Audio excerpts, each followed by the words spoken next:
Hey guys, it's Jeff, and today we are talking about iOS 12.3 Beta 4.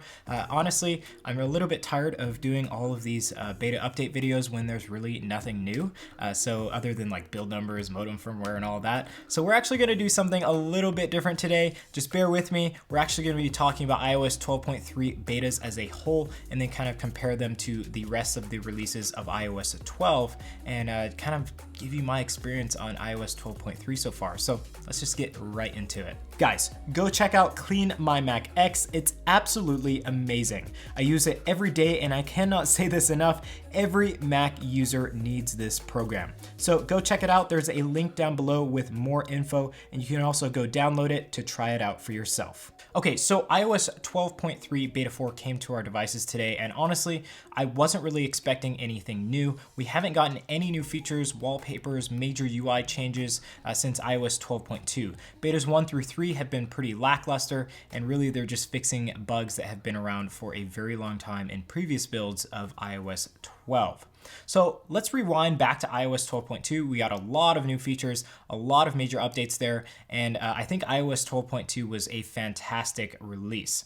Now in that build and then also previous builds, we had a lot of bugs. I have the iPhone XS Max, and I do have dual SIM technology kind of on this device. So I have my main Verizon line and then also a GigSky line, which provides me extra data throughout the month.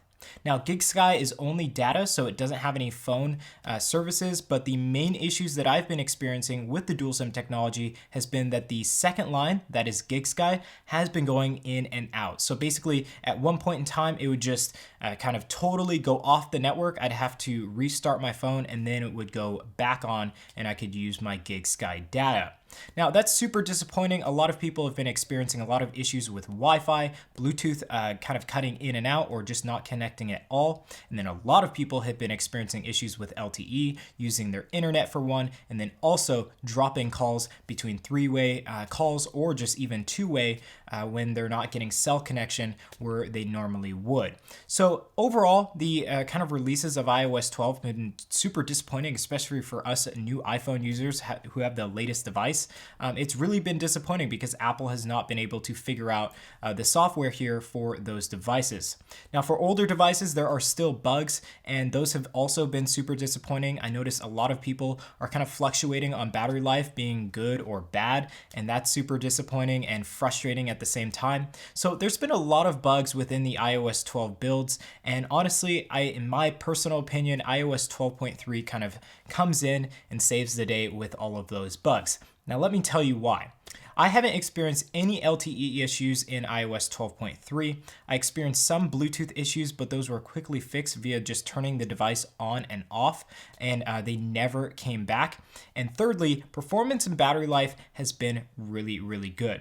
So going into kind of like the whole line of events here, we've had a lot of updates here up to iOS 12.2, which have, Apple's main goal is to, push new features and get the, performance up and everything like that. But as we're nearing iOS 13 and kind of phasing out iOS 12, Apple really wants to make sure that, these builds up until the iOS 13 release are as solid as possible. Fingers crossed for that, but they're as solid as possible. So that means fixing a lot of bugs, not really introducing new features, but just really shoring up iOS 12 so it doesn't leave a bitter taste in people's mouths.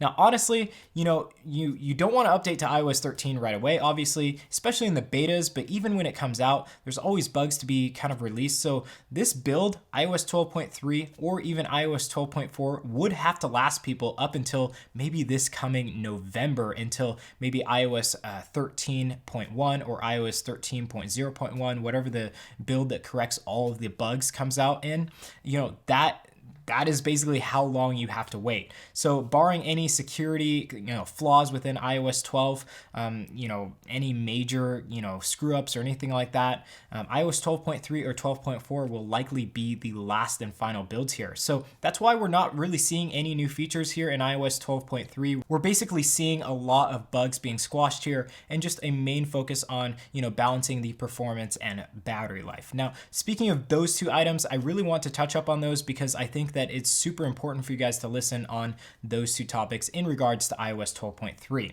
Now, through betas 1 through 4 now, performance has been amazing. Performance has honestly been, a highlight with iOS 12. It was the main reason Apple wanted to, focus on the user experience within iOS 12, and performance was a huge highlight for them. So performance has honestly been great throughout all the iOS 12 builds. It's just been a little bit, hectic with all the stability issues.